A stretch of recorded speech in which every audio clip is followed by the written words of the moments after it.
The yearly feast of Ha-Hadas worship arts comes from the Bible. God told his people, the Israelites, to have a feast to remember him and celebrate his goodness. It's called the Feast of Tabernacles, or Sukkah, or Feast of Booths. This feast lasts for 7 days, but the 8th day is a Sabbath day, so it's called the last great day of the feast. The feast is held after the fall harvest, so there's lots of food and lots of happy people. God told them to invite everyone. Friends, family, strangers, orphans, widows, the poor, everyone was invited. One thing they did was collect beautiful branches and fruit and use them to worship the Lord with. They built a booth for the feast called a sukkah to remind them how God lived with them in a box when they came out of Egypt. They had wandered in the wilderness for 40 years and finally came to the Promised Land. They lived in the booths for 7 days to remember all this and gave sacrifices and offerings to the Lord.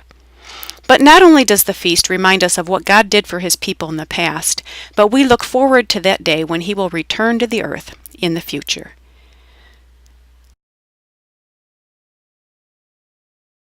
The Ha-Hadas yearly feast is held in the fall, around September or October.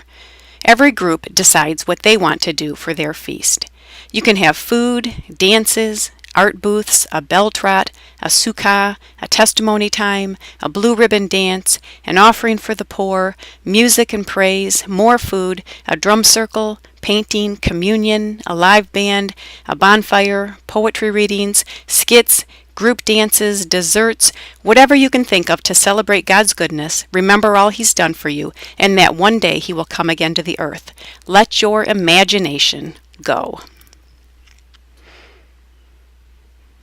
One year, when Jesus was at the Feast of Tabernacles, on the last great day of the feast, he stood up and said, for anyone who was thirsty, to come to him and drink. He said, whoever believes in him would have rivers of living water flowing from their belly. This is why we have our blue ribbon dance, to symbolize the flowing water of the Holy Spirit that Jesus gives to us. Our bell trot comes from Zechariah 14:20, which talks about the feast after Jesus comes back to the earth. Everyone will go to Jerusalem to worship the Lord for the feast.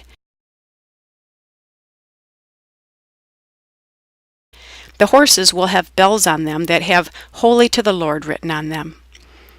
For our bell trot, we string bells, write Holy to the Lord on them, and go on a 1-mile trot around the place our feast is held.